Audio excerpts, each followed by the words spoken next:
नमस्कार दोस्तों, library science की ऑनलाइन और यूट्यूब क्लासेस पे आपका स्वागत है। दोस्तों, अब तक है यूट्यूब चैनल के माध्यम से आपके लिए अभिनव सीरीज, कच्चा चिट्ठा और साथ ही गागर में सागर टॉपिक डाल चुके हैं और उम्मीद करता हूँ कि ये सारा मटेरियल आपको समझ में आ रहा होगा। दोस्तों, ये सारे प्रश्न जो हैं वो एनवीएस, डीएसएसबी, केवीएस या फिर यूजीसी नेट जैसी एग्ज़ाम, साथ ही राजस्थान लाइब्रेरियन ग्रेड 3 जैसी एग्ज़ाम के लिए बड़े ही कारगर हैं। और साथ ही दोस्तों, इन्हीं में से बहुत सारे प्रश्न हैं जो भिन्न भिन्न एग्ज़ाम्स में पूछे जा रहे हैं और उम्मीद करता हूं कि ये प्रश्न आपको समझ में आ रहे हैं। साथ ही इन्हीं प्रश्नों में से कौन से प्रश्न किस एग्ज़ाम में आए हैं उनकी भी अपन चर्चा कर रहे हैं। तो एक अच्छे प्रकार का एक जो कलेक्शन है वो आप लोगों के पास में हो गया होगा और साथ ही आप इस कलेक्शन के लिए आप नोट्स बना सकते हैं, वन लाइनर क्वेश्चन जैसा आप तरीका ईजाद कर सकते हैं। तो दोस्तों, अपने जो लाइब्रेरी इंफॉर्मेशन साइंस का जो नॉलेज है उसको यूँ बढ़ाते रहिए। साथ ही आप हमारे चैनल से जुड़े हैं तो आप यूँ समझिएगा कि ये हमारा चैनल नहीं, फ़िलहाल ये आपका चैनल है और आप जितना इस चैनल को बढ़ाएंगे उतना ये आने वाले टाइम में क्या हो जाएगा, बढ़ जाएगा। उम्मीद करूँगा दोस्तों आप तक जो भी पढ़ाया जा रहा है वो आपको पसंद आ रहा है और आगे जो भी पढ़ाया जाएगा वो भी पसंद आएगा। आज की वीडियो की शुरुआत कर लेते हैं। दोस्तों, शब्द है कार्टियोग्राफी। शब्द किससे संबंधित है? अब देखो, यहाँ से सीधा सा उत्तर हो जाएगा। कार्टियोग्राफी जो है दोस्तों वो मैप से जुड़ा हुआ है। अब देखो, देखने में तो साधारण सा प्रश्न है दोस्तों। यूजीसी नेट एग्ज़ाम 2018 में पूछा गया है। यूजीसी नेट एग्ज़ाम 2018 और 2019 में लगातार पूछा गया है कि कार्टियोग्राफी किससे रिलेटेड है। तो कार्टियोग्राफी जो है वो मैप्स यानी मानचित्र से क्या है भाई, संबंधित है। और किसकी बात कर रहा है यहाँ पर? तो कार्टियोग्राफी की क्या कर रहा है, ये बात कर रहा है।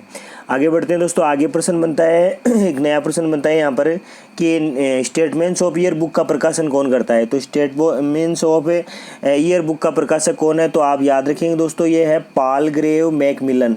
आप याद रखेंगे दोस्तों, ये है पालग्रेव मैकमिलन जो है दोस्तों वो किसका प्रकाशक है? वो स्टेटमेंट्स ऑफ ईयर बुक का क्या है भाई, प्रकाशक है। तो सीधा सीधा सा आपको याद रखना है, स्टेटमेंट्स ऑफ ईयर बुक का प्रकाशक कौन है? तो आपको याद रखना है पालग्रेव मैकमिलन। दोस्तों, अगर आप इसके बारे में जानते हैं, थोड़ी बहुत भी जानकारी रखते हैं, तो आप कमेंट करके बता सकते हैं कि स्टेटमेंट्स ऑफ ईयर बुक का पहली बार प्रकाशन कार्य कब किया गया था और प्रकाशक कौन है? तो पालग्रेव मैकमिलन। प्रकाशन कार्य कब किया गया था तो वो आप हमें कमेंट करके क्या कर सकते हैं, बता सकते हैं।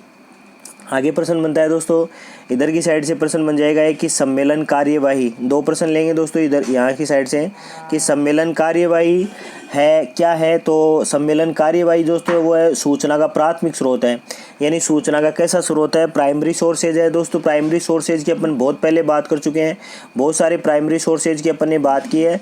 और यहाँ से जैसा राजस्थान वाली एग्जाम का प्रश्न है उसके अकॉर्डिंग बात करें तो आपको हैंसन और डेनिस ग्रोगन का नाम क्या रखना है, जरूर ध्यान रखना है। हैंसन और डेनिस ग्रोगन का नाम क्या रखना है, आपको जरूर ध्यान में रखना है। तो हैंसन ने जो सूचना के जो स्रोत थे उनको कितने भागों में बांटा और डेनिस ग्रोगन ने सूचना स्रोतों को कितने भागों में बांटा है, ये भी अगर आप जानते हैं तो बहुत ही साधारण सा और आसान सा प्रश्न है। आप कमेंट करके हमें क्या कर सकते हैं, बता सकते हैं। आगे प्रश्न है दोस्तों, न्यू इंसाइक्लोपीडिया ऑफ ब्रिटेनिका का प्रकाशन कहाँ से होता है? तो इन न्यू इंसाइक्लोपीडिया ऑफ ब्रिटेनिका का प्रकाशन शिकागो से। शिकागो कहाँ है दोस्तों? तो आप याद रखेंगे अमेरिका में है। और यहाँ से दो चार छोटी छोटी बातें जो पूर्व के वीडियो में भी बताई है एक बार दोबारा बताते हैं। अंतिम मुद्रित प्रकाशन 2010 में, साथ ही इसका मुद्रित प्रकाशन कार्य जो है वो बंद कर दिया गया था 2012 में। मार्च 2012 से इसका प्रकाशन करने का जो कार्य है वो क्या कर दिया गया था भाई, ऑनलाइन कर दिया गया था। इसका अब ऑनलाइन ही प्रकाशन होता है, मुद्रित स्वरूप में इसका क्या नहीं होता है, प्रकाशन कार्य नहीं होता है। और प्रश्न है दोस्तों, यहाँ से प्रश्न है कि भारत का गजेटियर यानी स्थान विवरणक सर्वप्रथम किसके द्वारा प्रकाशित किया गया? तो ये भी आप याद रखेंगे, सर्वप्रथम जो प्रकाशित ये किया गया था सूचना एवं प्रसारण मंत्रालय के द्वारा, यानी इंफॉर्मेशन एंड ब्रॉडकास्टिंग मिनिस्ट्री जो है इसके द्वारा क्या किया गया था, ये प्रकाशित किया गया था। तो गजेटियर का विवरण आप जरूर ध्यान रखेंगे दोस्तों। अभी 29 तारीख वाली एग्जाम में पूछा गया था गजेटियर का प्रश्न, यानी गजेटियर क्या है? तो आपको पता है कोई भी स्थान विशेष या क्षेत्र विशेष या भौगोलिक क्षेत्र से संबंधित जानकारी की क्या करना, जानकारी प्रदान करना क्या कहलाता है, गजेटियर कहलाता है दोस्तों। आप यहाँ पर एक छोटा सा नाम और है वो भी आप याद रखेंगे, जैसे कुछ किताबों में गजट और गजेटियर में अंतर नहीं दिया हुआ, तो आप याद रखिएगा गजट जो है वो सरकारी घोषणाओं का क्या होता है भाई, पत्र होता है, जो पूर्णतया गजेटियर से क्या होता है भाई, भिन्न होता है। आप भी इन दोनों के बारे में क्या डिफरेंस क्या कर सकते हैं, मतलब वो आप हमें कमेंट करके क्या कर सकते हैं, बता सकते हैं। आगे प्रश्न दोस्तों, इधर की साइड में एक प्रश्न है, ए बिब्लियोग्राफी ऑन वुमेन। तो देखो अपने को तो कुछ नहीं पकड़ना है यहाँ पर, अपने को तो पकड़ना है बिब्लियोग्राफी को, अपने को तो पकड़ना है क्या भाई, बिब्लियोग्राफी को। अब यहाँ ये प्रश्न पूछना चाह रहा है कि बिब्लियोग्राफी किस प्रकार का सूचना स्रोत है। तो आपको याद रखना है दोस्तों, बिब्लियोग्राफी जिसकी अपन पहले बात कर चुके हैं, बिब्लियोग्राफी हो या अब्स्ट्रैक्टिंग हो या इंडेक्सिंग हो या साथ में डिक्शनरी हो, डिक्शनरी के अलावा इंसाइक्लोपीडिया, विकीपीडिया, हैंडबुक, ये सारे के सारे कैसे स्रोत होते हैं, सारे के सारे द्वितीयक स्रोत होते हैं। तो बिब्लियोग्राफी के नाम से आपको पता चल जाएगा कि बिब्लियोग्राफी किस प्रकार का सूचना स्रोत है। तो दोस्तों आप याद रखेंगे बिब्लियोग्राफी जो है वो द्वितीयक प्रकार का क्या है, सूचना स्रोत है। यहाँ पर जो नाम दिया हुआ है वो है क्या भाई, ये बिब्लियोग्राफी ऑन वुमेन। तो ये क्या है, तो आप याद रखेंगे ये द्वितीयक स्रोत है, ये क्या है भाई, द्वितीयक स्रोत है। तो इतनी सी आप छोटी सी जानकारी इसको आप क्या रख लेंगे, याद रख लेंगे। आगे बढ़ जाते हैं दोस्तों, आगे कुछ एक और प्रश्नों को शामिल कर लेते हैं। आगे प्रश्न है दोस्तों, vice chancellor of Rajasthan university, यानी राजस्थान यूनिवर्सिटी के वाइस चांसलर जो हैं उनको कौन से स्रोत के माध्यम से प्राप्त किया जा सकता है या उनकी सूचना किससे प्राप्त की जा सकती है। तो आप याद रखेंगे दोस्तों, यूनिवर्सिटी हैंडबुक से प्राप्त की जा सकती है। दोस्तों याद रखना है, ये यूनिवर्सिटी हैंडबुक जो है ये विशिष्ट है। और बात कर लेते हैं दोस्तों इसका प्रकाशन, तो इसका प्रकाशन करता है AIU, यानी इसका पूरा नाम है दोस्तों association of Indian universities. Indian universities नई दिल्ली के द्वारा इसका क्या किया जाता है भाई, प्रकाशन कार्य किया जाता है। और आप यूँ समझो कि ये है क्या, तो आप थोड़ा सा विवरण याद रख लेना। ये भारत में प्रकाशित, यह भारत में नई दिल्ली से प्रकाशित होने वाला, नई दिल्ली से प्रकाशित होने वाला एक संदर्भ ग्रंथ है। नई दिल्ली से प्रकाशित होने वाला क्या है, एक संदर्भ ग्रंथ है। और यूँ समझो कि इसमें जो भारतीय विश्वविद्यालय जो होते हैं,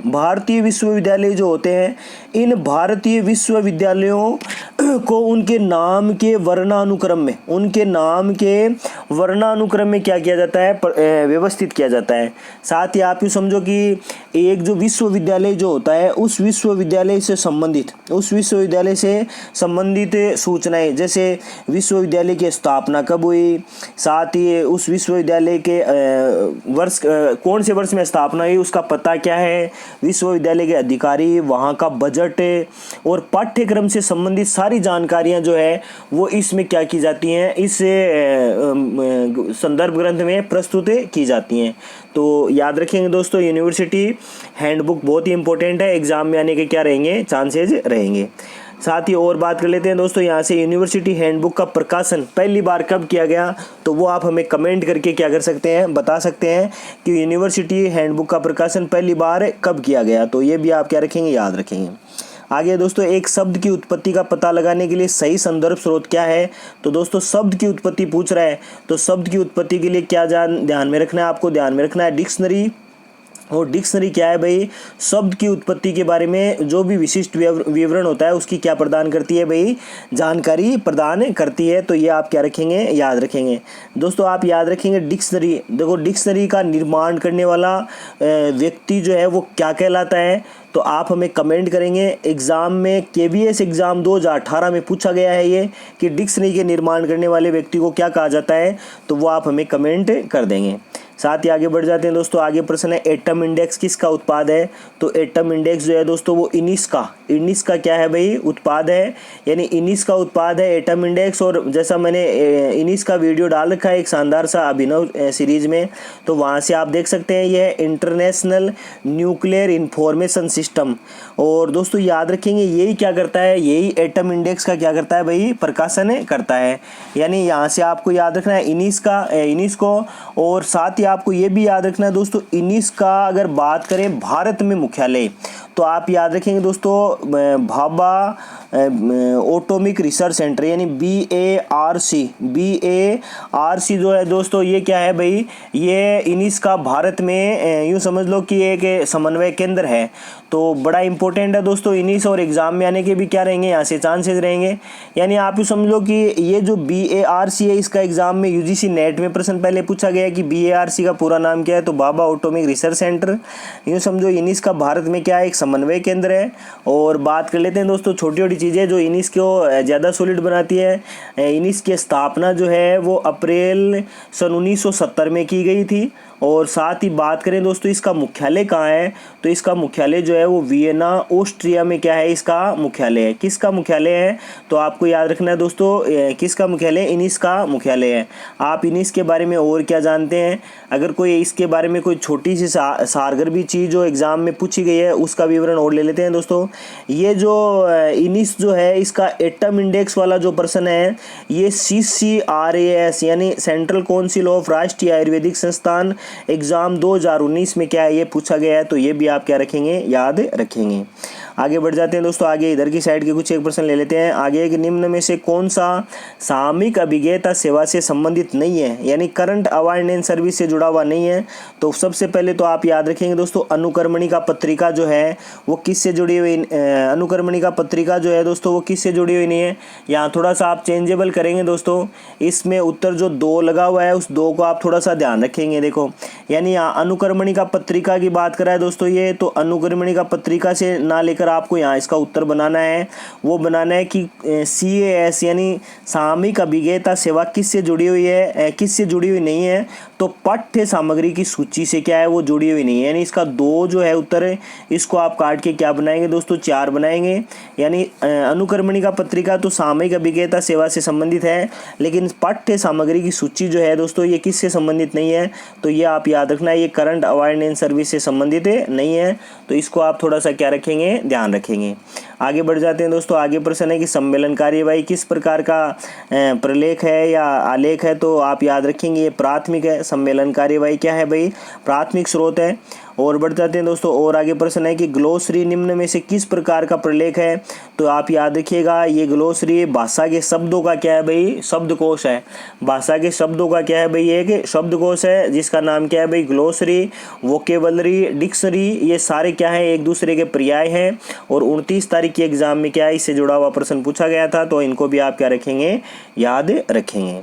आगे दोस्तों 1-2 छोटे छोटे प्रश्न और बनेंगे, इनकी और चर्चा कर लेते हैं। प्रश्न है यूनिसिट्स रेफरेंस मैनुअल किसके द्वारा प्रकाशित किया जाता है, तो आप याद रखेंगे दोस्तों ये रेफरेंस मैनुअल जो है ये यूनेस्को के द्वारा प्रकाशित किया जाता है। दोस्तों यूनिसिट्स महत्वपूर्ण है, यूनिसिट्स का पूरा नाम भी एग्जाम में पूछा जा सकता है, तो आप याद रखेंगे दोस्तों। अगर आप इनके बारे में जानते हैं तो आप बता सकते हैं हमें। United nation information system in science and technology इसका क्या है, पूरा नाम है। और इसके बारे में आप क्या जानते हैं, ये कैसा कार्यक्रम है, कौन से सन में प्रस्तुत किया गया, तो वो आप हमें कमेंट करके क्या कर सकते हैं, बता सकते हैं। आगे प्रश्न बनता है दोस्तों किसी भी विषय की सूचना प्राप्त करने हेतु किस प्रलेख का प्रयोग किया जाता है, तो आप याद रखेंगे सूचना प्राप्त करने हेतु विश्वकोश का, किसका भाई, विश्वकोश का क्या किया जाता है, विश्वकोश का प्रयोग किया जाता है। याद रखेंगे दोस्तों विश्वकोश महत्वपूर्ण है। और एक परिभाषा बनती है कि विश्वकोश तो संदर्भ ग्रंथों की महारानी है। विश्वकोश तो संदर्भ ग्रंथों की क्या है भाई, महारानी है। आप हमें कमेंट करके बता सकते हैं दोस्तों। 4 या 5 लोग ऐसे हैं जो पूर्णतया मेरा ये जो प्रश्न है इसका उत्तर आराम से बता देंगे, और मुझे उन लोगों पर पूरा भरोसा है कि वो विश्वकोश तो संदर्भ ग्रंथों की महारानी है, इसका उत्तर वो जो है डेफिनेटली वो क्या कर देंगे, बता देंगे। दोस्तों आप भी याद रखिएगा, जो नए लोग हैं वो याद रखिएगा। देखो 2-3 नाम है, एक तो है लुई सोर्स, एक तो है लुई सोर्स, ठीक है, याद रखना है दोस्तों। लुई सोर्स महत्वपूर्ण है। साथ ही लुई सोर्स के अलावा बात करें तो आप याद रखिएगा दोस्तों एक लुइस बर्डीन या लुइस बर्डीच, तो एक लुइस जेकब यानी एक जैसे नाम है, बहुत इनमें थोड़ा सा ही डिफरेंट है ऐसे मानो। तो इनमें से एक आदमी के द्वारा क्या दी गई है, ये परिभाषा दी गई है। तो आप कोशिश करिएगा कि ये कौन सा आदमी है और उसको बताने की क्या कीजिएगा, आप प्रयास कीजिएगा। आगे प्रश्न बनता है दोस्तों, बीएनबी सूचना का कौन सा स्रोत है। तो वही यहाँ भी अपन बात करेंगे। बीएनबी बिब्लियोग्राफी है और बिब्लियोग्राफी है, इसका मतलब सूचना का कैसा स्रोत है। बिब्लियोग्राफी जो है वो द्वितीयक स्रोत है। अब जो बीएनबी हो चाहे वो आईएनबी हो है, तो आगे क्या भाई, बिब्लियोग्राफी यानी बात करें तो वांग्मय सूची है, और वांग्मय सूची जो होती है वो सूचना के किस स्रोत के अंतर्गत गिनी जाती है। तो आप याद रखिएगा, द्वितीयक स्रोत के अंतर्गत गिनी जाती है। और याद रखना है दोस्तों, बीएनबी का पूरा नाम तो यह है ब्रिटिश नेशनल बिब्लियोग्राफी। सन 1950 में क्या होती है, प्रकाशित होती है सर्वप्रथम। और बात करें तो दोस्तों वर्तमान में 22 भाषाओं में प्रकाशित हो रही है। और इसकी आवृत्ति जो है दोस्तों वो भी आपको याद रखनी है। इसकी आवृत्ति क्या है भाई, साप्ताहिक इसकी आवृत्ति है। तो ये भी आप क्या रखेंगे, इसकी याद रखेंगे। तो दोस्तों एक छोटा सा विवरण था, तकरीबन अपन ने यहाँ पर सारे प्रश्न लिए हैं, लगभग 15 के आसपास, 15 से 20 प्रश्नों का स्वरूप प्रस्तुत करने की कोशिश की है। और ये आपको पूर्णतः समझ में आएगा। दोस्तों छोटा विवरण इसलिए ले रहे हैं कि आप एक साथ 15 प्रश्नों या 15 से 20 ले रहे हैं, तो उनसे 50 से 60 प्रश्न बताने का प्रयास करते हैं। अगर आपको ये समझ में आए तो चैनल को लाइक कीजिए, दोस्तों के साथ में लिंक शेयर कीजिए। एक नई वीडियो के साथ में दोबारा मिलेंगे, तब तक के लिए जय हिंद।